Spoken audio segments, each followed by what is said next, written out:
Welcome to this week's episode of An Echo of Glory, and it's an Echo of Glory first as we are going live, and I've brought with me live radio's Jake Robson. Are we live right now? We're live right now. To the world. To the world. To the world. To the viewing millions. Yeah. James has had to put the bandwidth up, everything. He only found out that 10 minutes ago. He's done very well. Talking of 10 minutes ago, Ali Tweedale is from Opta is with us, and he came within the last 10 minutes. So we managed to get everybody together. I've just dropped. That's a good start. It's live, baby. It's live, baby. How many times really are you going to say that? The microphone just fell out my pocket. I'm slightly concerned for you, though, because you've had to be pushed into centre-back. Yeah. Normally, Ali plays in the middle. So calm head. Calm head. Are you feeling all right this morning? I'm fine. We'll do your running. We'll do your running for you. Is it more Emerson and Davies than Romero and Van der Ven back here? How you on the ball? Right, we're going to go straight in. Good day for a live show. I mean, I thought we all thought we'd be on the back of a win against West Ham. Yeah, you know, I think last time I was on, we talked about it was after the Chelsea game, and we talked about that feeling when you wake up and you just remember last night. And I had that. I got woken up very early this morning by my son, and I had it straight away. And I thought, you know what I don't want to do today is go on a Tottenham podcast and talk about Tottenham relentlessly and sit in an hour of traffic. yeah. To do so. If you were here in the week on Tuesday when we last recorded, and we'd asked for your prediction for Spurs West Ham, what would it have been? 3-1 Spurs. Yeah, I think that's what I ended after sort of going, balls out and going 5-0. I went, okay, actually it'll be 3-1. It didn't happen. Well, I also thought that after 20 minutes, 30 minutes, 40 minutes, I still thought that was going to happen. Did you though? Yeah. I was. Do you remember Gary? Gary said 3-0 up after 20 minutes, and then he sort of said he sort of said we can relax a bit. We could have been 3-0 up after 20 minutes. We've been like that for a few games, certainly at home.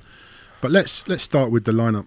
He made one change. Højbjerg came in for Hill, and that's kind of divided opinion. I actually didn't mind it because I thought Hill was pretty poor. I think he's poor anyway, certainly against City. And Højbjerg came in and did really well. And there's the argument that that's the game for Højbjerg to come in and shore it up. Do you need Højbjerg plodding around the midfield? You think you're shaking your head? No. I was frustrated because I thought it was such an obvious way to start against City, and the substitution he made was so obvious, and he should have started that way. And the reverse was true this time, and Højbjerg got into so many advanced positions, and he's just not good enough. I've always liked Højbjerg. I think he gets too much stick. I think he's a good player, but he just kept getting into like those advanced number 8 positions and he can't do it. I think the fair thing to say about him is he has his limitations, but what he's good at, he's very good at. Yeah. But he's at certain to things and playing at number 8, and you saw it, didn't you? When we all saw it, when he got advanced in the box, that little whoopsie, that Sunday League whoopsie that he had. I mean, I saw that and was just like, maybe the guy's probably thinking, I can't catch a break. The fans are a little bit on my back. That's the last thing you want. The last time I saw that was, we've talked about this before actually, it was Les Ferdinand away to Sheffield Wednesday, way back in the 90s. And he did that, and he went out for a goal kick. And I turned around to my mate Ollie and I said, he's finished at this club, Les Ferdinand. If he's doing that, and then 30 seconds later, he scored a brilliant header and then scored again. And went on to score another 100 Premier League goals. But don't think Højbjerg's doing that. Just before we go on, you talked about waking up and coming in here and having to talk about Spurs. We've had a message from a listener. How nice. All the way down under, Sydney Duke. Good evening from down under, lads. I hope he's a viewer. I don't know where... Sorry. Imagine having to dig into a day's work straight after the full-time whistle. I never think about that. Spurs lose and then you've got to go to work. And not only that... Up early though, up like 4 or 5 in the morning, 3, 4, 5 in the morning, something like that, and then you got to go. It's not just up at 7 or 8. So it's to watch all day defeat, it's all night, all day, all At least morning. we got to go to bed last night after losing. Okay, so Sydney Duke, you can come again. Long way for him to come in.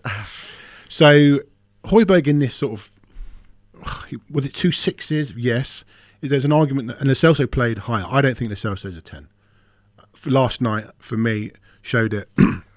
He's an 8, and the argument for the starting 11 was to play Kulusevski as the 10, Johnson on the right, and maybe start Gil again and play Lo Celso alongside Bissouma. I think in hindsight it was probably the better start, better starting 11. But for me, I still don't think you can play Gil. The thing is, I think it's easy now in hindsight to say, he got it wrong. Personally, I actually would have liked to have seen him carry on with the same team for continuity's sake. Lo Celso's only had 2 starts. Is it 2 or 3 starts now? In one position, so he's now changing position. Kulusevski's finding his feet really nicely in that 10 role as Maddison, and now he's moved position. It sort of was like, if it ain't broke, don't fix it. As you said, you would have maybe thought Højbjerg could have started against Man City. I don't think last night was the game for him. But having said that, that starting 11, I think, started the last 2 games, minus Romero. Maybe he wanted to freshen it up in some way. I don't maybe know. had to there. We've played a lot of games with a very thin squad. I think we looked like we played a couple of games in the last week or so last night. I think that was sort of not the difference, but it was a difference against West Ham. I can also understand him dropping Hill. Like he lost the ball so much against City. He looks like he gets bullied against big players, doesn't he? And West Ham are a big team full of big, strong players, and so you can kind of understand it a bit more. Power in there in Højbjerg. Soufal. Yeah, exactly. But I mean, yeah, hindsight's a wonderful thing, isn't it? We're going to come to a stat which I'm sure you're aware of.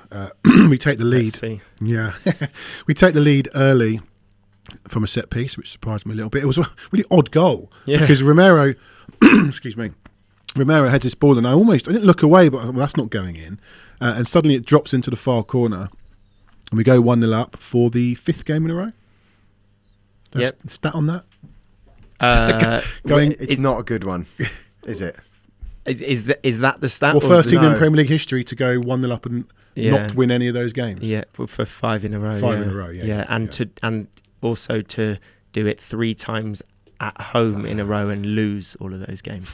Yeah, it's crazy that change because in the previous 10 games, that only happened once, and it was Brentford, first game of the season, when we actually also came from behind to gain a point. I can't quite put my finger on what it is that is the problem. I think like there was a real lack of conviction, and Ange used that word after the game, a lack of conviction in both boxes. But I also think like the game management isn't as good. I wouldn't back us now to go 2-2 at the Emirates, get it back to 2-2 at the Emirates, and see out 30 minutes of the game with the current team. You mean, not with yeah. I mean the way we're playing right now. So it's just, I don't know. It just seems like keeping the ball in areas where the opposition aren't going to threaten us, and snuffing out those counter-attacks just isn't something that we're very good at the moment. Yeah. There's a lot of... Ange said it in his post-match last night. Friends on WhatsApp and reading social media. We played well last night. I think the base level now... Or people say we played good football. I don't think anyone really agrees we played well. We played good football. I think the base level now is Spurs play good football. We've managed to eke out the Conte Mourinho ball, and this is Ange ball, which everyone's comfortable on the ball. Great. But we need more than that. We don't just need to play good football. West Ham went, you can play all the good football you want, lads. Do something. And we didn't. Fabianski, I don't remember having to make a save. The closest we came, I think, in the first half to scoring was at the end. Really nice move. Crossed it in. Zuma nearly turned it into his own net. Son was getting very frustrated with Johnson's final ball. He was frustrating and he was one of the first players to get injured without actually playing yesterday. I barely noticed him. Yeah. But it's all well and good playing good football, but this is the big leagues, Ange, now. We need to see more than that. Is this the way we're going to play against low blocks? Well, I think we saw it a little bit against Sheffield United, and what got us through, and we were saying this, it's not going to happen every week, but I said it on Tuesday, it was the resilience and the way we kept going till the 96th minute. It got us through against the low block that was Sheffield United. It got us through against what became a low block Liverpool. Okay, they had 9 men. So I think I don't think that's going to disappear overnight, but you're not always going to come out on the right side of those results. And maybe now we're looking at it and going, well, we played really well in those first 10 games, but we did ride our luck at times, and maybe things have kind of evened themselves out a bit over, 13 games now? 15 games. Yeah. And actually, if you think about it, if you'd said to me, I know I always say this and it's a bit boring, but actually, you'd have expected us to be about fifth after 15 games. I would, if we were second or third. Yeah, you said it dotted these results in the 15 games. It looks and feels way less bad if you spread these last defeats across the 15 games, and that's more or less where you would have expected us to be, I think. Yeah, that's a fair point. I think what's disappointing though is that having gone up in these games against, if you're talking about teams that play in a lower block, West Ham, a perfect example, that if you go 1-0 up against a team like that, then they are forced to come out a little bit, and you need to take advantage of that. Yeah, but they didn't come out. Well, they did a bit. They did a little bit, and Spurs had, if not good opportunities, they had territory and got into positions where chances should have been created from those. And even if there just has to be a bit more onus on a team that is losing to break, and then when they do break, to then take advantage of, when you regain the ball, to take advantage of that space. And Spurs just didn't do that at all last night. And as you say, Fabianski didn't really. I think he made a save from Lo Celso just before half time. Yeah, but it wasn't a fantastic chance. No. But I think, given the amount of territory and the dominance of the ball that Tottenham had last night, to not create anything of note, Son didn't have a good chance. No. That's our centre Allegedly, forward. we had 23 shots, but it certainly didn't feel like it. Really? It doesn't feel like that at all. That's what they said. I don't know who they are, Ali, but that's what they said. There's a couple of more comments, and Son of a Gun on our YouTube says, our worst performance of the season. And Sydney Duke back on says that I thought Wolves was the worst performance over 90 minutes, but the second half was up there. I think they're having it out on the chat. But I think Wolves probably was very bad. We've talked about that. Mitigating circumstances, 3/4 training days after the Chelsea implosion. I sat here after the injuries for Chelsea and went, I don't think we win again until West Ham. And we didn't. And we've gone beyond West Ham without winning. I repeat what I said before. I feel like it's all well and good saying we've got injuries. And Ange hasn't come out and bemoaned the injuries like other managers that we've had might have done. But obviously it sits on him. We know we've got injuries, but we all got to West Ham going, right, we've got through that tough period. We got injuries. City was very difficult. We got a great result. Right, let's turn that into 3 points on Thursday night. And it's not that easy. This is the Premier League. Yeah, but I wanted to see more last night and we didn't get it. I think West Ham, we underdid West Ham, a little bit on Tuesday, because West Ham, not only are they used to playing 2 times a week, they have less injuries than us at the moment anyway. They have, I would say, right now, in terms of fit players, they probably have a deeper squad than we do. We're basically playing with 12, 13 guys. I mean, he had to take the Celso off last night. I can only imagine because he was knackered. Probably. And he's bringing on Ollie Skip. Now... Yeah, but that's our midfield in January, by the way. Well, but that's another matter, and there'll be other, but where we are right now, it feels to me like, I know you're going to probably shoot me down for things. I think Ange is getting the best out of the squad and the players that he has available at this point, given the injuries and basically he can't rotate anyone. You can't bring if somebody's had a. If he looks at the numbers and he thinks actually he's had too many minutes in the last week or so, I'm going to bring somebody else in. Who do you change? Yeah. If Johnson needs a rest, who's coming in? Richarlison's fit now again. Okay, he's now basically the 13th man.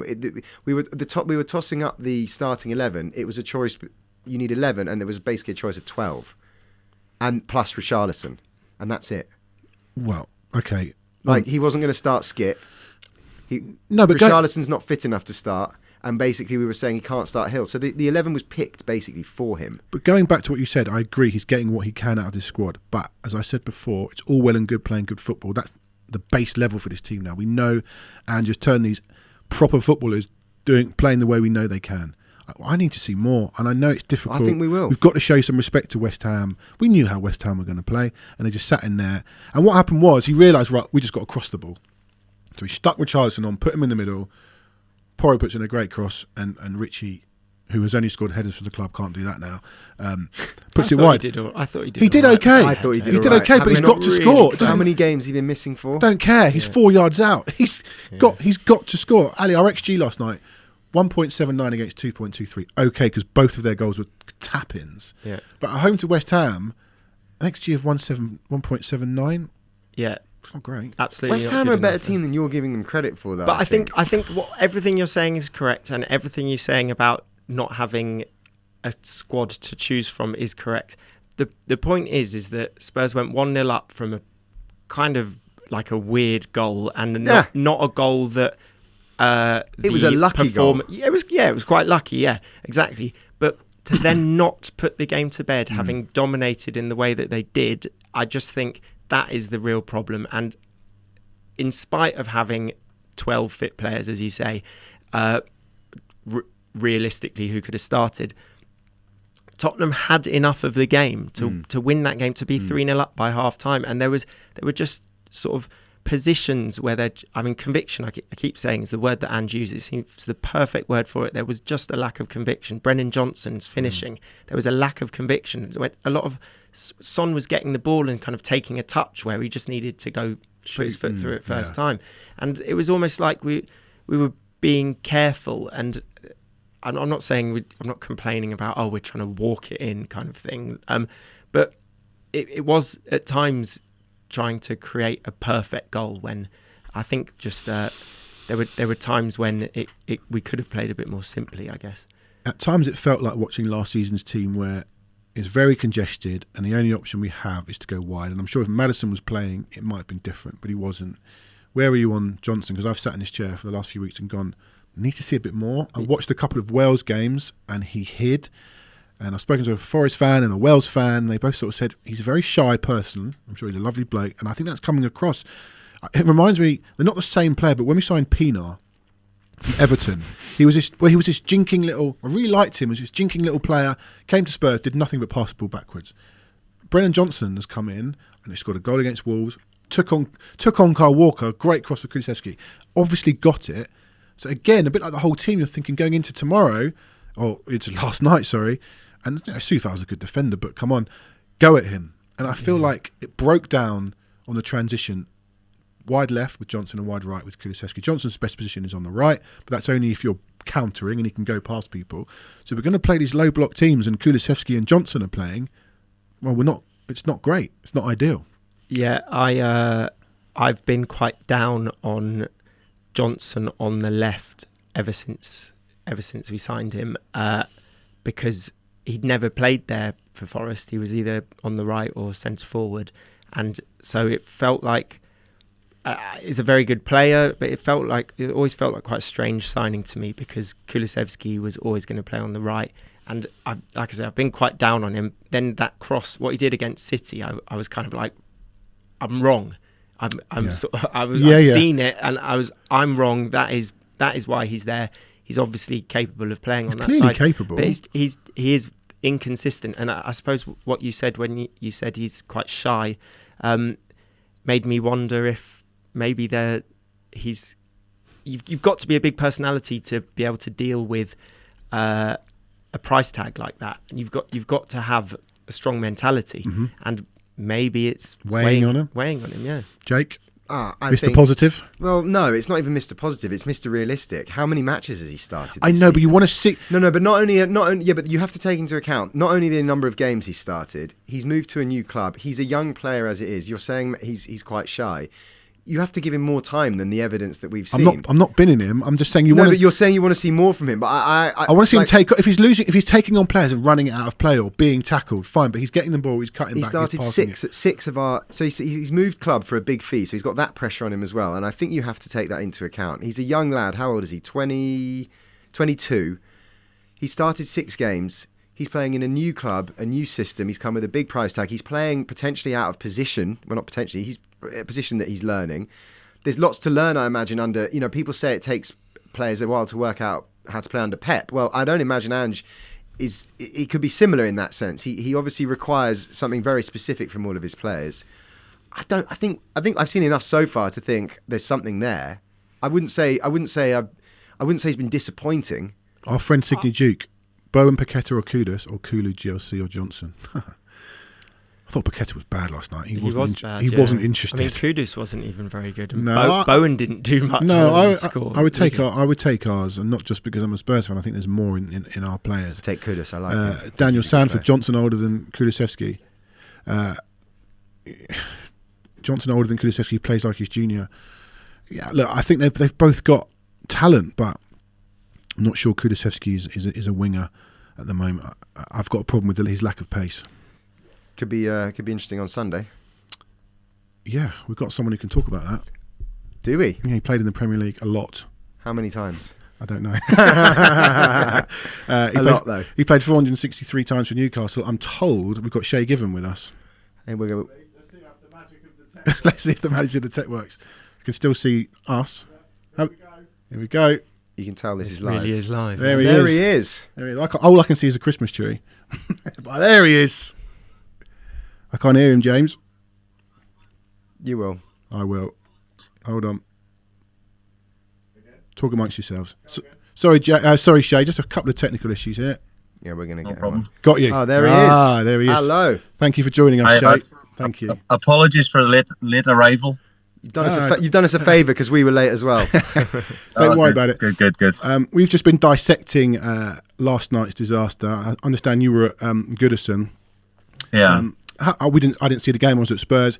I know it's a poor result for Newcastle, but is there a concern how they're playing away from home to how they're playing at home at the moment?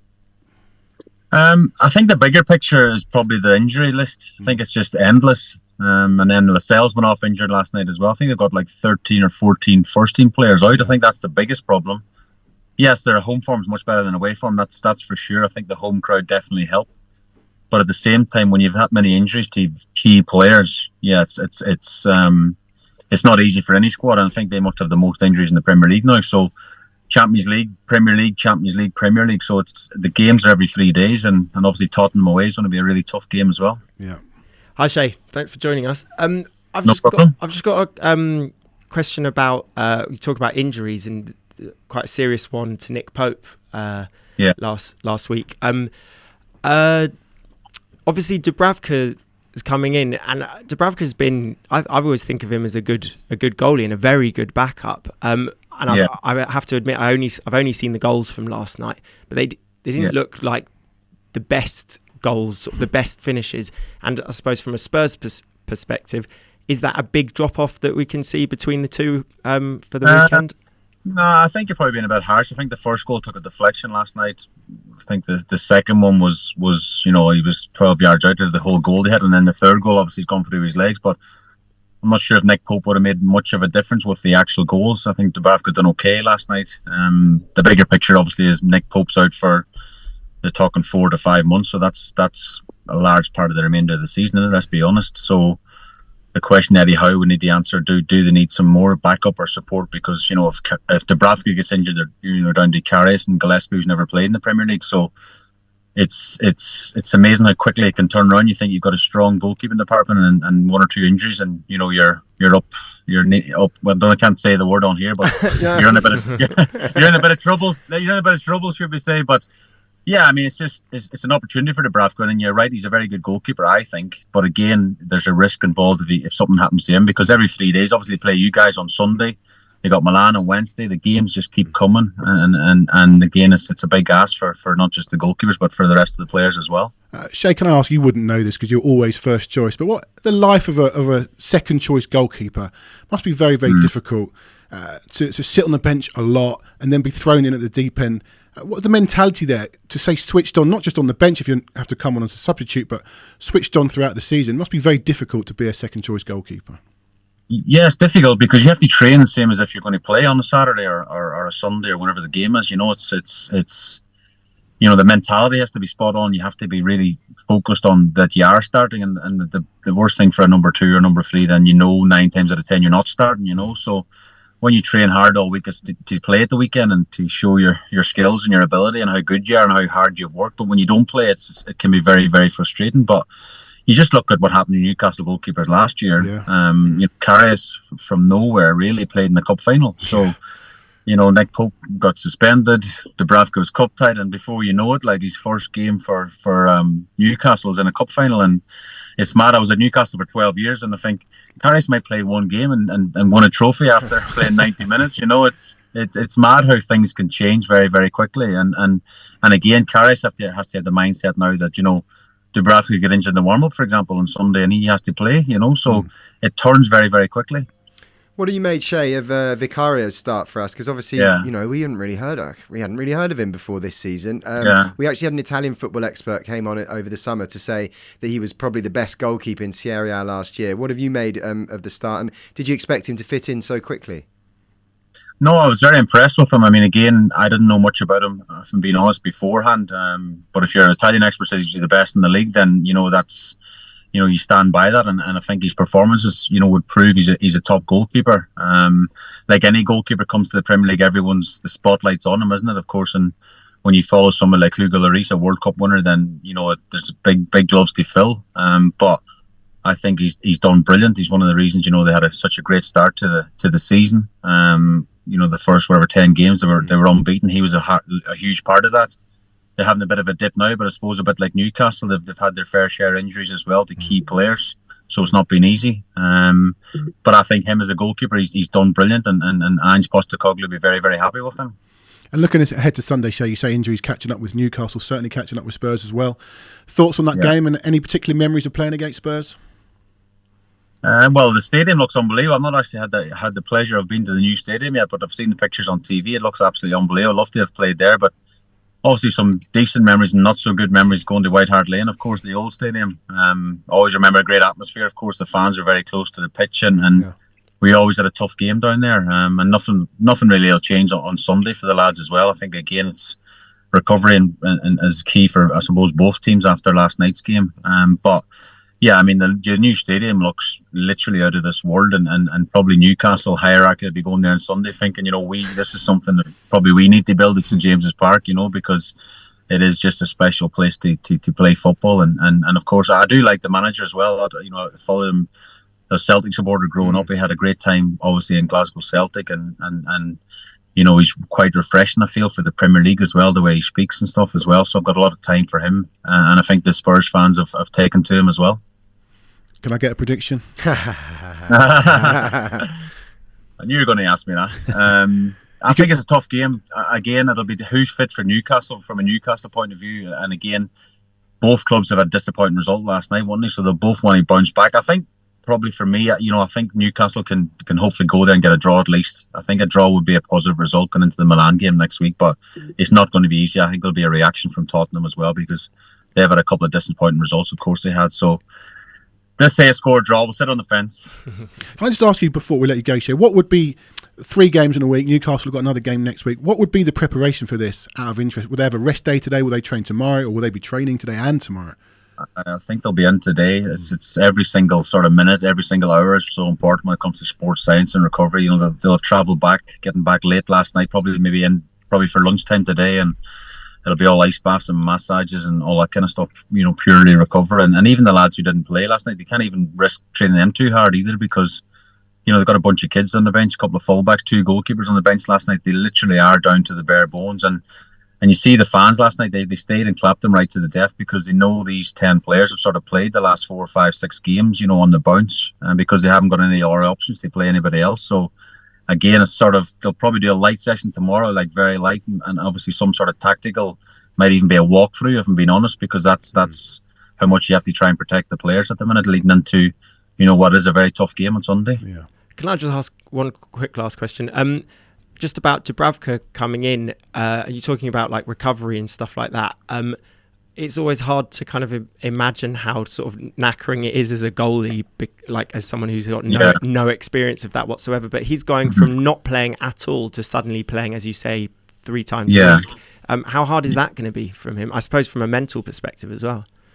Yeah, I mean, again, I think he's 1 game in 20 months. He's played 1 Premier League game, so Tottenham will look at that and think this tests him, this get shots off early, get crossed into the box. He's on a recovery sort of motion as well, emotionally as much as, physically. But again, sometimes I would never made a save in a game and I'd come off emotionally, mentally drained after the game. My jersey would be soaking with sweat, because it's all about concentration levels when you're a goalkeeper as well. So it's not always about the saves and stuff and decision makings that maybe Dubravka is a bit rusty with, because he's not played so much football, balls with the top, does he come, does he go, all that decision making has to come into play as well. So again, Tottenham, I'd imagine Postecoglou will be saying, this test the goalkeeper early to see, how good he really is. Shay, I just had a quick look at the list of Newcastle subs, like you said. 2 goalies, Gillespie and Murphy on the bench. I'm reliably informed that you might be next on the list. Do you travel with your gloves in the boot just in case? Well, I had my gloves on last night. We interviewed Eddie Howe before the game. I was flashing my hands and my gloves at him and the off chance, because a couple of weeks ago they had 3 goalkeepers on the bench against Chelsea, so I thought I was just trying to drop a hint. I was stretching off in front of them, but he didn't take me up on it. Brilliant. Shay, thanks so much for joining us. All right. Cheers, lads. Cheers, Thanks Shay. a lot. Cheers. Thank you, Shay. Cheers. Cheers. See you later. Cheers. Great insight from Shay. Brilliant. Yeah. Thank you for coming on.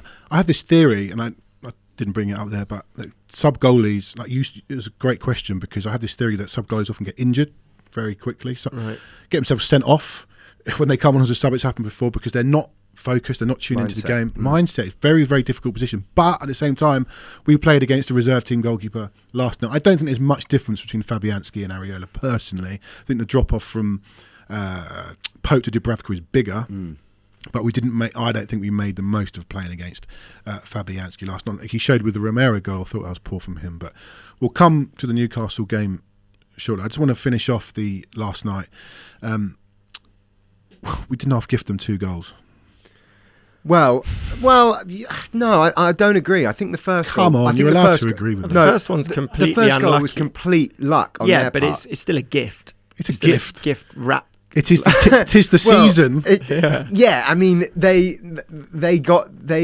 a gift fell their way, but I don't think it was given by us. How about that? Okay? I think the second goal more so. Yeah, it was. He couldn't miss with that first one, but the shot. He took a shot. I can't remember who it was. It pinged off one defender's leg, who blocked it, made a good block. Romero, and then it pinged off Davies' defender. The 3 wise men. But come Romero, on, yeah. Davies, I mean, and like Vicario. you replay that 20 times, that's probably not happening. And the second goal, I mean, 6 inches the other way, it flips out for a goal kick or a throw in. Well, I do think they would have probably got there was a back pass, wasn't it? And Vicario used his hand on a back pass. I've watched that back a fair few times, and I mean, he has no time to think about it. So he's done the right thing. I think he should have gone with his feet. Oh, I think he okay. should have. I've not watched it back. I think he could have, because I think it's Bowen doesn't properly go for it. But what he does is his instinct is just my hand is going to get there first, and then as he dives, he thinks, "Shit, this is a back pass." Yeah. Sorry, excuse my language. Sorry, I know we're live. Beat that out. This is a YouTube had taken us down. What's that? This is a back pass. I can't catch it, so I'm just going to have to punch it. And then in that moment, he's made a terrible mistake. It's definitely Udogi's fault, but I do think that Vicario, if he had the opportunity to approach that again, would have just gone with his feet, cleaned the ball out, and got a better contact on it, so it would have gone further away rather than just fell straight to James Ward-Prowse. Wow, we lost.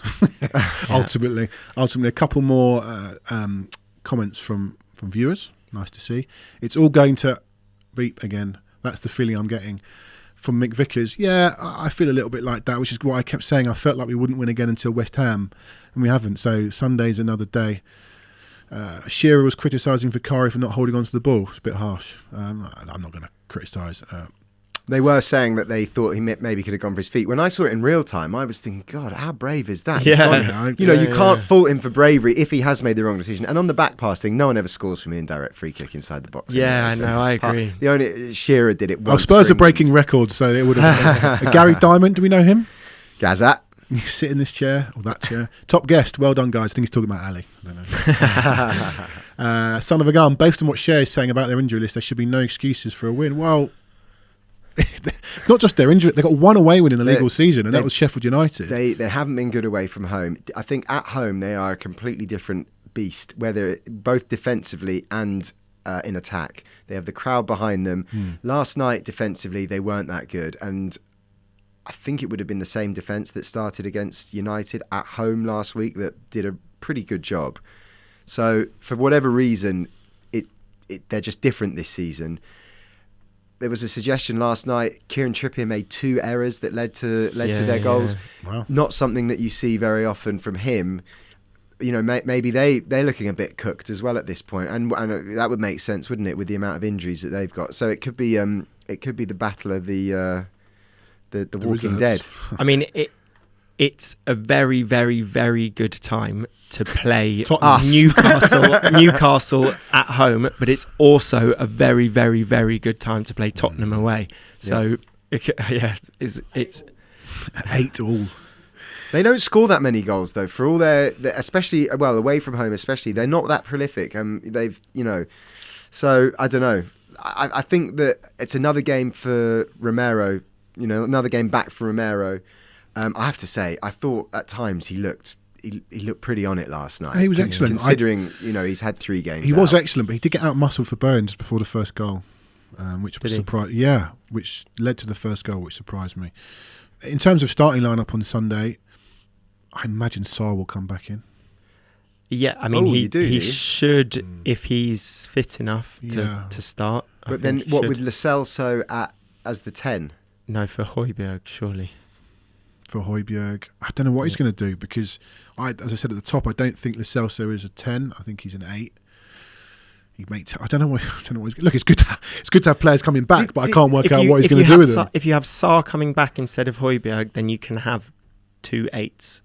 But last night there was more onus on Lo Celso to be the more attacking, creative player because Højbjerg isn't that player. So I suppose Sarr coming Which is back, how he started the season off, wasn't it? It was Bissouma, and then you have Maddison and Sarr sort of a bit further on. So maybe.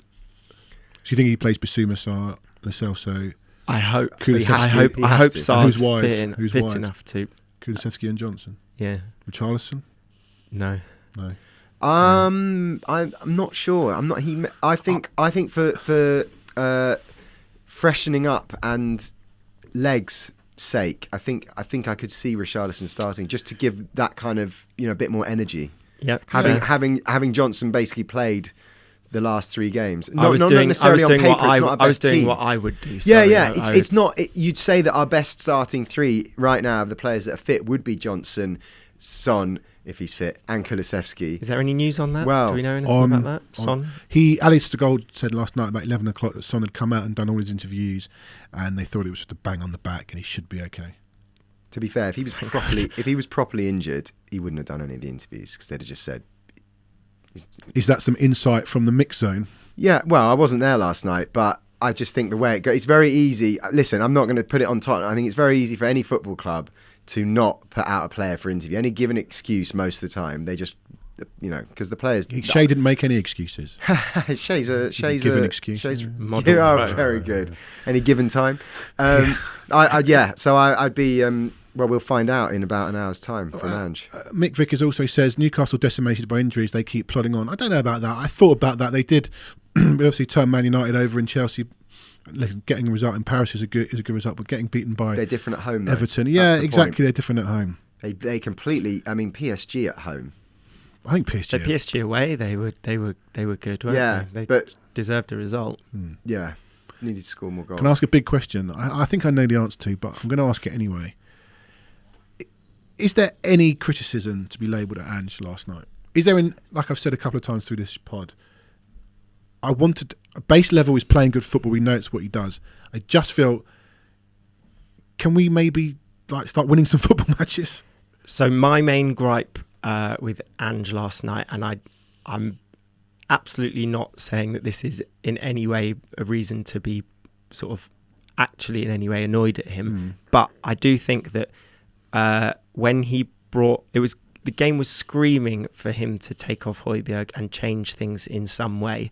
But when he did that, he brought on Richarlison for Højbjerg, and it was like great. And then you see Oliver Skip getting up. It's like, who's he going to take off? Because other than Bissouma, it's going to be like a defensive move almost. So he brought him on for Lo Celso. So he just he kind of brought on something different with Richarlison, but then just took away the threat of Lo Celso and brought on it was kind of like Stodge for Stodge with Skip for Højbjerg, and it just wasn't the game for Skip. I mean, I like Skip, but he is just not the level that Tottenham aspire to be at. He just isn't. And that game was just absolute playing against a low block. Oliver Skip's sideways passing, and he makes like runs forward, and then. But I do think the aim at that point was to just shuffle it wide and cross it in. Listen. Couldn't Lo Celso have done that for 10 more minutes? He might well have been knackered. But I'm going to his press conference after this. I'm going to ask him exactly that. What the thing was. It can only be minutes. It can only be that the guy hasn't played that much last. So obviously, because 67 is quite early. So he's obviously thought he's played a full. Did he play the full 90 against City? He played most of it. If he didn't play the full 90. It's 4 days later. He obviously needs him to start this weekend. He must have just thought sometimes you have to take a calculated risk, calculated gamble, and he's gone. I'd rather have him for the on Sunday fit than the next half an hour. Yeah, but you can't make that. You can't.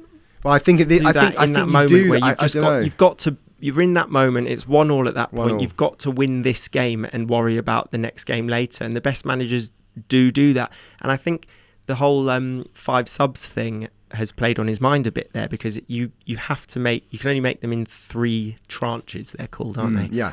So if you only make 1 sub with your first sub, then you've got to make double substitutions later if you want to make 5 substitutions. So more and more managers are making 2 substitutions with that first one, and it kind of felt like he was kind of like, well, I've got to make a second one. Who can I look at? Sarr's not fit. Hill, I don't trust yet, or I don't want to change the attacking players anymore. Yeah. So I don't know. It was frustrating. Very frustrating. Gary's had a rant about picking Højbjerg. I'm not going to read it all. You can find it on our YouTube comment. He'll sit in his chair on Tuesday next week and can tell us all about it. J Mac.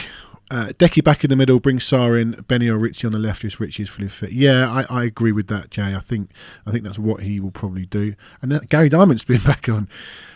Jake, can you ask him if he sees a correlation between our 2 worst performances? Gary's both having Højbjerg starting. Gary has found his scapegoat. Look, I get it. Højbjerg's not an Ange Ball player, but he did well against City. Probably wasn't right to start him last night. What time's your presser, Jake? Yeah, got to go. Got to go. Get out the building. Live TV, live pods, got to go. This has been fun, though. We should do this again. We should do it again. There's rumours we're going to do it again before and after the Forest game on that Friday the 15th. Wish somebody tell me. Invite didn't come? Oh, I'm not invited. Maybe you're invited. Okay. Ali, thank Bring you. the beers. No worries. You got an article to plug? Yeah, well, I suppose everything that is happening in Tottenham's sphere right now is with the thought of the January transfer window coming up, and I've written something about the potential problem positions in Tottenham's squad, or like gaps that need filling, and a few players that Tottenham might consider. And we can find it where? On theanalyst.com, or just Google Opta Analyst. Okay, we'll stick it on our socials.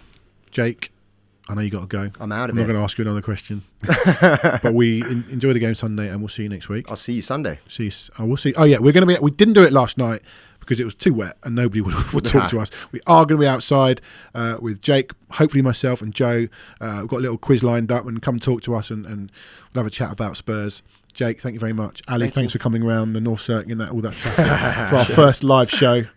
Yeah, well, I won't break the news to you, though. We have to change the legacy number. We'll do that another time. no. Gentlemen, thank you so much. We'll see you all again soon. And up the Spurs.